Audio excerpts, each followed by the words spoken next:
श्री रामचरितमानस बालकांड श्लोक 239। शतानंद जी के चरणों की वंदना करके प्रभु श्री रामचंद्र जी गुरु जी के पास जा बैठे। तब मुनि ने कहा, हे तात चलो, जनक जी ने बुला भेजा है। राम सिय स्वयंवर देखै जाई रामा, रामा इसी का ही धो देहि बड़ाई रामा। रामा लखन कहा जस भाजन सोई रामा, रामनाथ कृपा तब जा पर होई रामा। चलकर सीता जी के स्वयंवर को देखना चाहिए। देखें ईश्वर किसको बड़ाई देते हैं। लक्ष्मण जी ने कहा, हे नाथ, जिस पर आपकी कृपा होगी वही बड़ाई का पात्र होगा। धनुष तोड़ने का श्रेय उसी को प्राप्त होगा। हर्षि मुनि सब सुनि वर बानी, दीन अशीष सबे सुख मानी। पुनि मुनि वृंद समेत कृपाला, देखन चले धनुष मखसाला। इस श्रेष्ठ वाणी को सुनकर सब मुनि प्रसन्न हुए। सभी ने सुख मानकर आशीर्वाद दिया। फिर मुनियों के समूह सहित कृपालु श्री रामचंद्र जी धनुष यज्ञशाला देखने चले।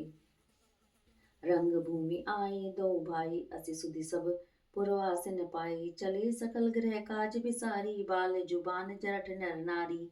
दोनों भाई रंगभूमि में आए हैं, ऐसी खबर जब सब नगरवासियों ने पाई, तब बालक जवान बूढ़े स्त्री पुरुष सभी घर और काम काज को भुलाकर चल दिए।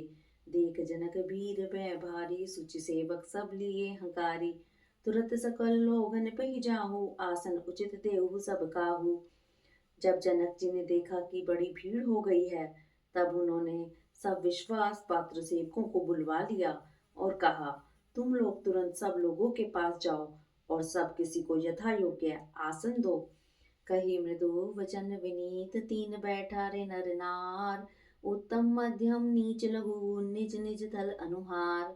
उन सेवकों ने कोमल और नम्र वचन कहकर उत्तम मध्यम नीच और लघु सभी श्रेणी के स्त्री पुरुषों को अपने अपने योग्य आसन पर बैठाया। राजकुंवर ते अवसर आए, मनहु मनोहर तातन छाए। गुण सागर नागर बर बीरा, सुंदर श्यामल गोर शरीरा। उसी समय राजकुमार राम और लक्ष्मण वहां आए। वे ऐसे सुंदर हैं मानो साक्षात मनोहरता ही उनके शरीरों पर छा रही हो। सुंदर सांवला और गोरा उनका शरीर है। वे गुणों के समुद्र, चतुर और उत्तम वीर हैं। रामा राज समार विराजत रूरे रामा, रामा उड़गन मऊजन जुग विधु पूरे रामा। रामा जिनके रही भावना जैसी रामा, रामा प्रभु मूरत तिन देखी तैसी रामा। वे राजाओं के समाज में ऐसे सुशोभित हो रहे हैं मानो तारा गणों के बीच दो पूर्ण चंद्रमा हो। जिनकी जैसी भावना थी, प्रभु की मूरत उनको वैसी ही देखी। रामा देख ही रूप महारन धीरा रामा, रामा मनहु वीर रस धरे शरीरा रामा। रामा डरे कुटिल नृप प्रभु ही निवारी रामा, रामा मनहु भयानक मूरत भारी रामा।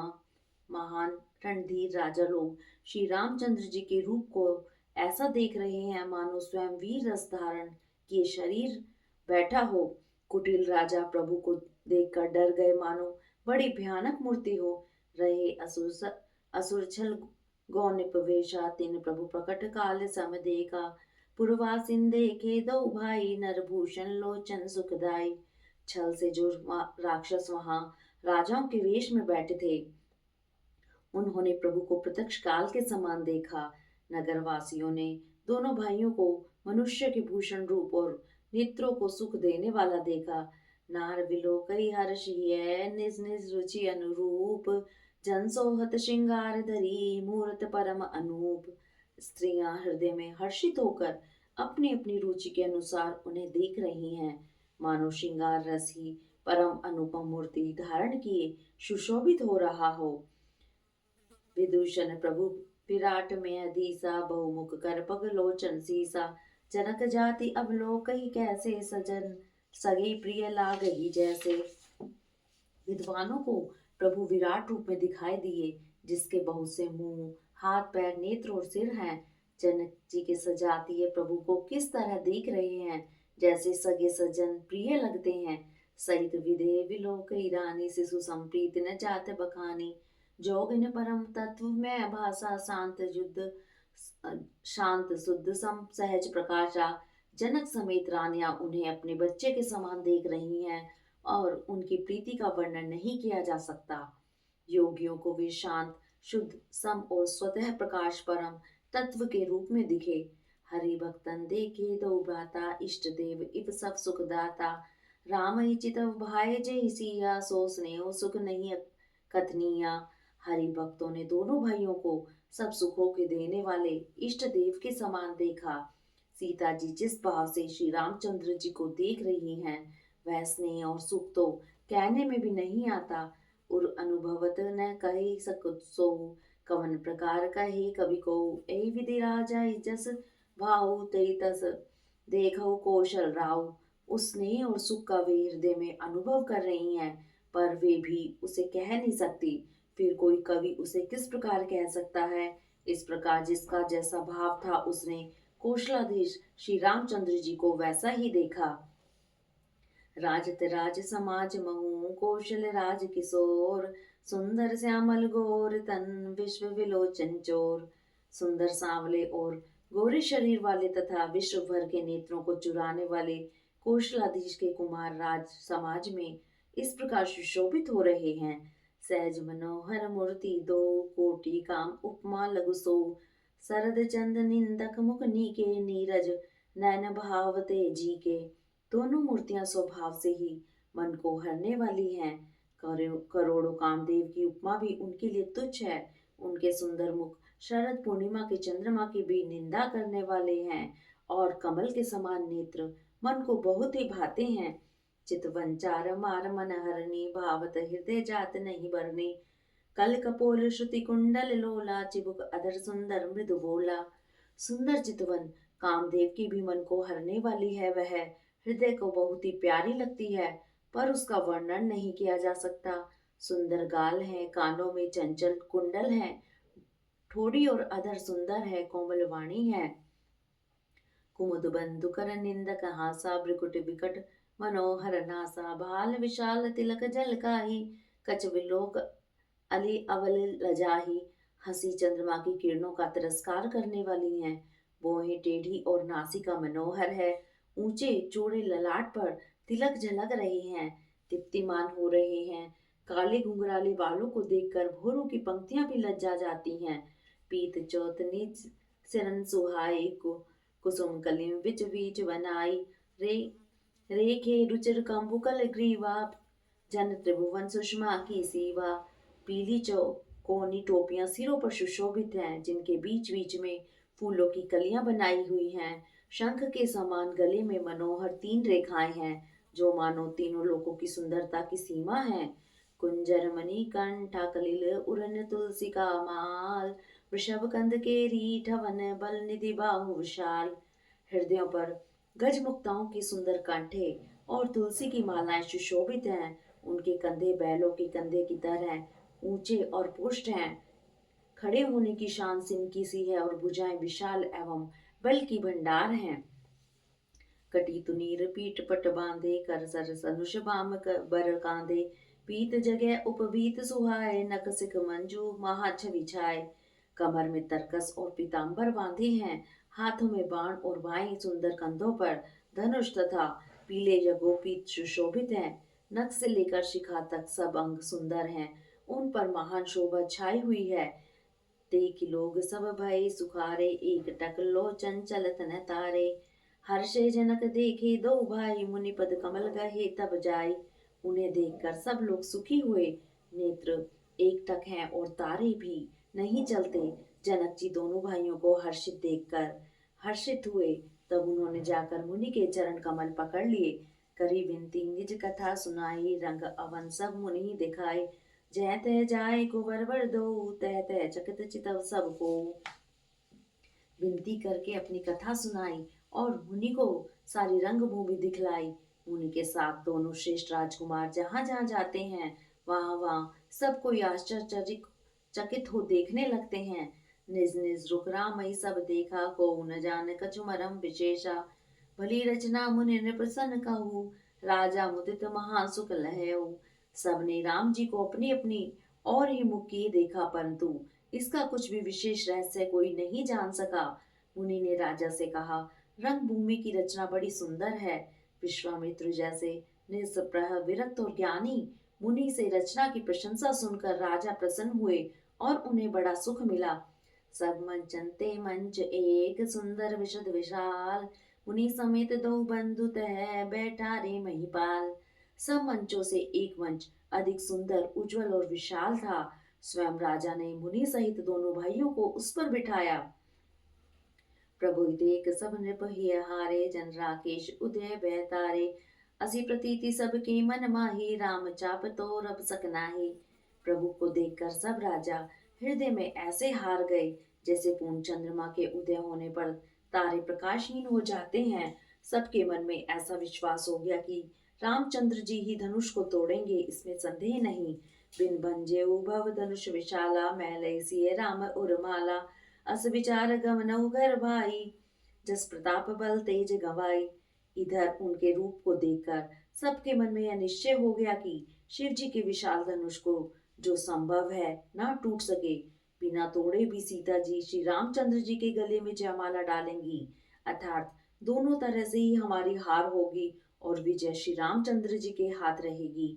जो सोचकर वे कहने लगे, हे भाई, ऐसा विचार कर यश प्रताप बल और तेज गंवाकर अपने अपने घर चलो। बियसे अपर भूप सुनि बानी, जय विवेक अंध अभिमानी।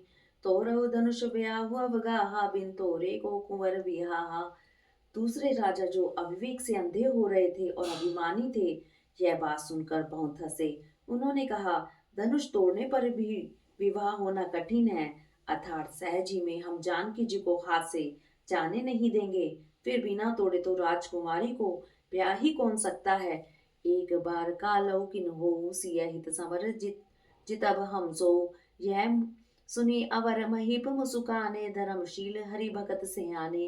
काल ही क्यों ना हो, एक बार तो सीता जी के लिए उसे भी हम युद्ध में जीत लेंगे। यह घमंड की बात सुनकर दूसरे राजा जो धर्मात्मा हरिभक्त और सयाने थे मुस्कुराए। सिय या हव राम गर्भ, दूर करे नृपन के। जीति को सक संग्राम, दशरथ के रन बांकुरे। उन्होंने कहा, राजाओं के गर्भ दूर करके जो धनुष किसी से नहीं टूट सकेगा, उसे तोड़कर श्री रामचंद्र जी सीता जी को ब्याहेंगे। रही युद्ध की बात, सो महाराज दशरथ के रण में बांके पुत्रों को युद्ध में तो जीत ही कौन सकता है।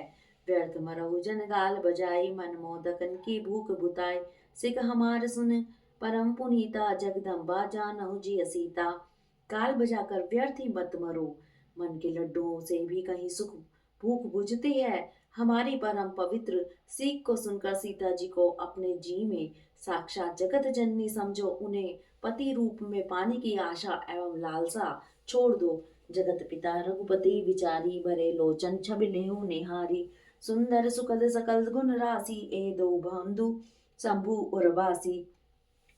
और श्री रघुनाथ जी को जगत का पिता विचार कर नेत्र भर कर उनकी छवि देख लो। ऐसा अवसर बार बार नहीं मिलेगा। सुंदर सुख देने वाले और समस्त गुणों की राशि ये दोनों भाई शिव जी के हृदय में बसने वाले हैं। स्वयं शिव जी भी जिन्हें सदा हृदय में छिपाए रखते हैं, वे तुम्हारे नेत्रों के सामने आ गए हैं। सुधा समुद्र समीप बिहाय, मृग जल जगमरऊ कत बुधाई। करहु जाई जा कहू जोई भावा, हम तो आज जन्म फल पावा।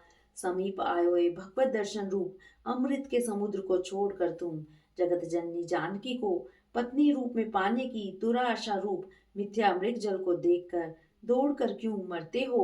फिर भाई, जिसको जो अच्छा लगे वही जाकर करो। हमने तो श्री रामचंद्र जी के दर्शन करके आज जन्म लेने का फल पा लिया, जीवन और जन्म को सफल कर लिया।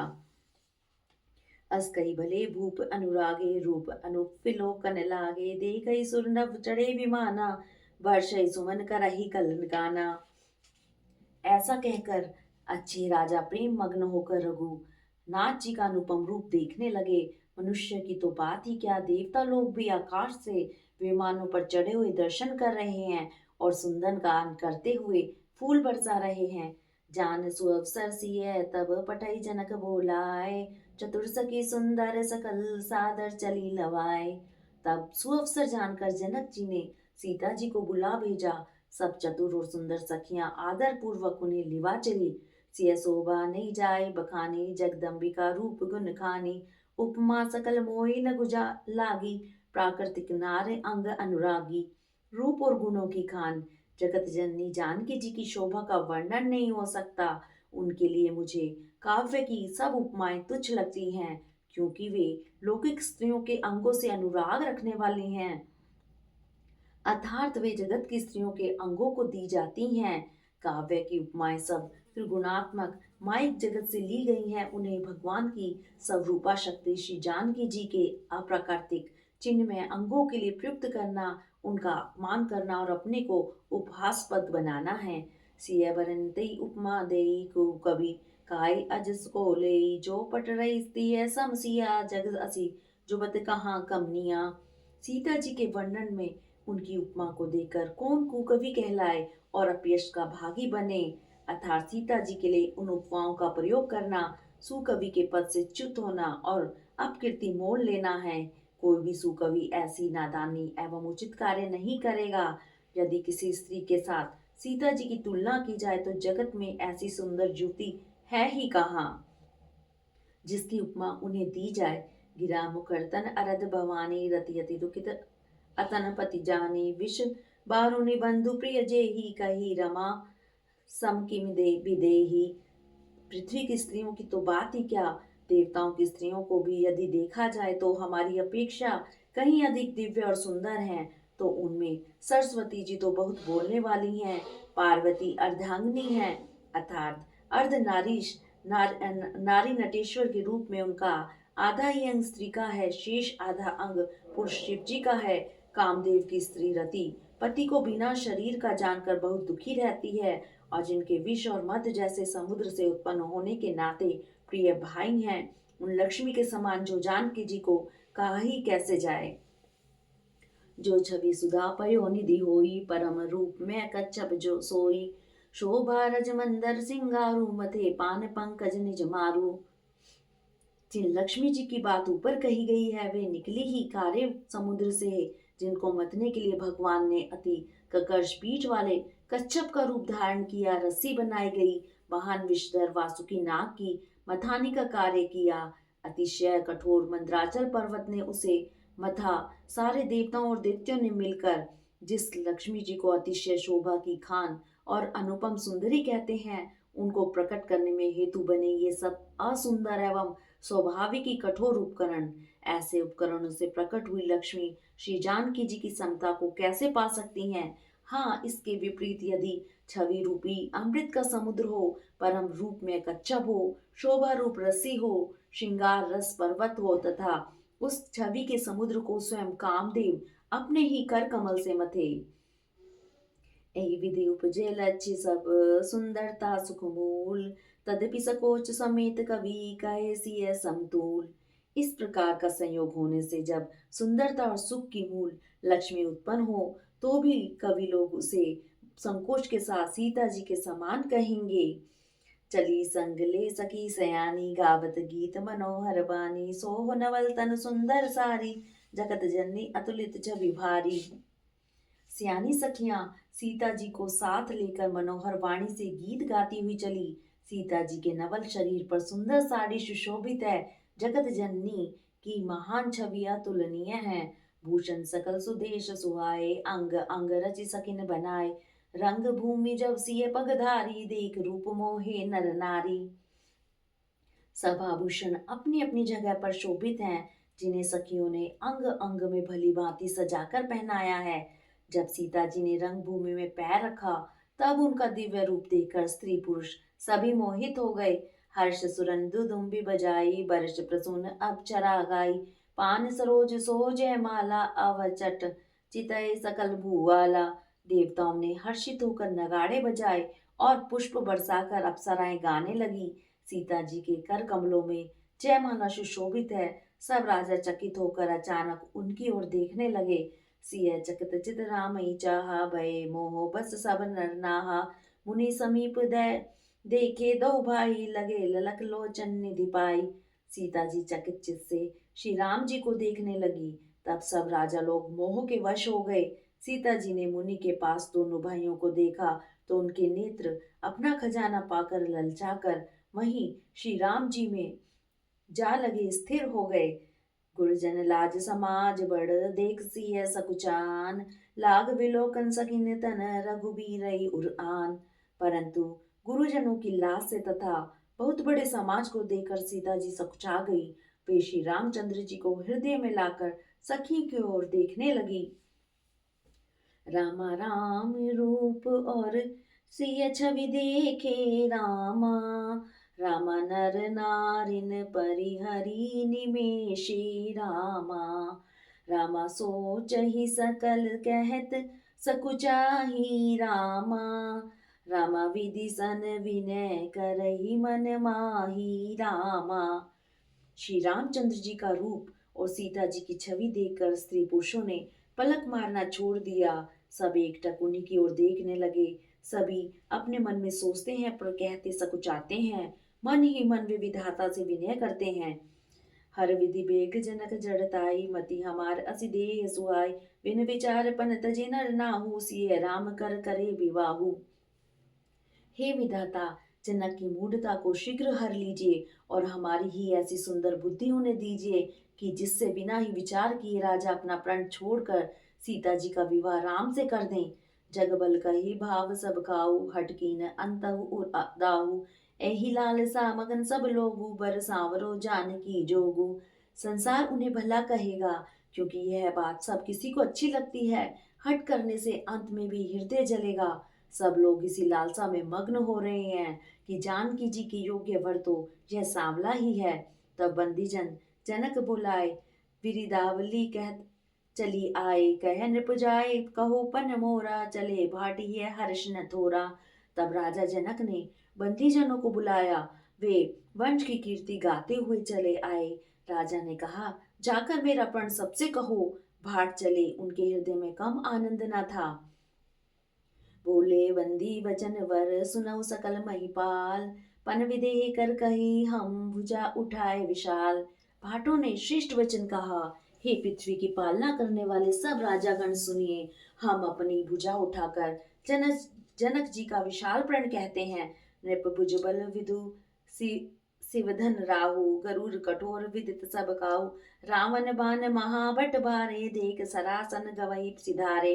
राजाओं की भुजाओं का बल चंद्रमा है। शिव जी का धनुष राहु है, यह भारी है, कठोर है, यह सबको विदित है। बड़े भारी योद्धा रावण और बाणासुर भी इस धनुष को देखकर गौ से चलते बने। उसे उठाना तो दूर रहा, छूने तक की हिम्मत ना हुई। सोई पुरार को दंड कठोरा, राज समाज आज जो ही तोरा। त्रिभुवन जय समेत वेदे ही, विनयी चार बरई हटिते ही। उस शिव जी के कठोर धनुष को आज इस राज समाज में जो भी तोड़ेगा, तीनों लोगों की विजय के साथ ही उनको जानकी जी बिना किसी विचार के हठपूर्वक वरण करेंगी। सुनिपन सकल भूप अभिलाषे, भट मानी अतिशय मन माके। परिकर बांध उठे अकुलाई, चले इष्ट देवन सिर नाई। प्रण सुनकर सब राजा ललचा उठे। जो वीरता के अभिमानी थे वे मन में बहुत ही तमतमाए, कमर कसकर उकुलाकर उठे और अपने इष्ट देवों को सिर नवाकर चले। तमकता की तकी सिधु अंदर है, उठाई न कोट भांति बल कर है। जिनके कछु विचार मन माही, चाप समीप मही पिन जाही। वे तमक कर शिव जी के धनुष की ओर देखते हैं और फिर निगाह जमा कर उसे पकड़ते हैं। करोड़ों भांति से जोर लगाते हैं पर वह उठता ही नहीं। जिन राजाओं के मन में कुछ विवेक है वे धनुष के पास ही नहीं जाते। तम कई दरई धनु मूढ़, नृप उठाई न चली लजाए। मनहु पाई बट बाहुबल, अधिक अधिक गरुआय। वे मूर्ख राजा तमक कर धनुष को पकड़ते हैं परंतु जब नहीं उठता तो लजा कर चले जाते हैं। मानो वीरों की भुजाओं का बल पाकर वह धनुष अधिक अधिक भारी होता जाता है। भूप सहस दस एक ही बारा, लगे उठावन टरई नटारा। डगई न शंभु सरासन कैसे, काम वचन सती मनु जैसे। तब 10,000 राजा एक ही बार धनुष को उठाने लगे, तो भी वह उनके टाले नहीं टलता। शिव जी का वह धनुष कैसे नहीं दिखता था, जैसे कामी पुरुष के वचनों से सती का मन कभी चलायमान नहीं होता। सब नृप भये जोग उपहासी, जैसे बिन विराग सन्यासी। कीरति विजय वीरता भारी, चले चाप कर बरबस हारी। सब राजा उपहास के योग्य हो गए, जैसे वैराग्य के बिना सन्यासी उपहास के योग्य हो जाता है। कीर्ति विजय बड़ी वीरता, इन सब को वे धनुष के हाथों बरबस हार कर चले गए। श्रीहत भय हारी ये राजा, बैठे निज निज जाय समाजा। नृपन विलोक जनक अकुलाने, बोले वचन रोष जन साने। राजा लोग हृदय से हार कर श्रीहीन हो गए और अपने अपने समाज में जा बैठे। राजाओं को असफल देखकर जनक अकुला उठे और ऐसे वचन बोले जो मानो क्रोध में सने हुए थे।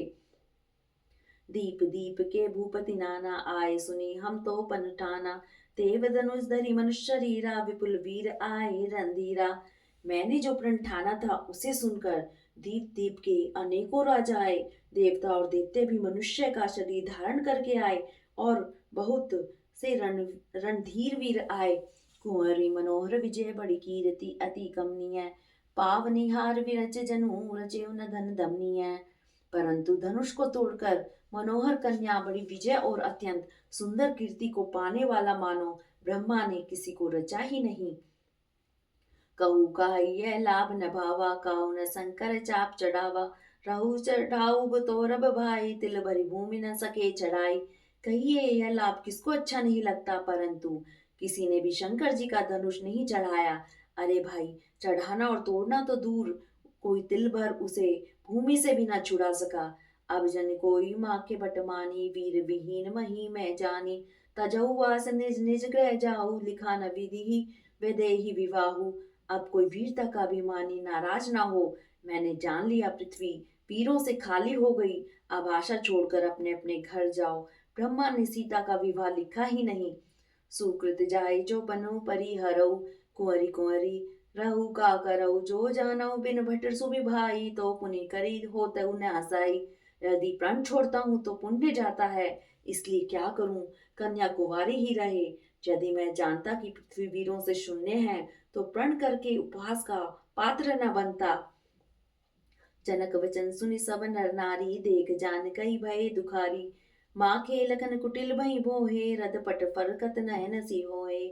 जनक के वचन सुनकर सभी स्त्री पुरुष जानकी जी की ओर देखकर दुखी हुए, परंतु लक्ष्मण जी तमतमा उठे। उनकी भौहें टेढ़ी हो गई, होंठ फड़कने लगे और नेत्र क्रोध से लाल हो गए।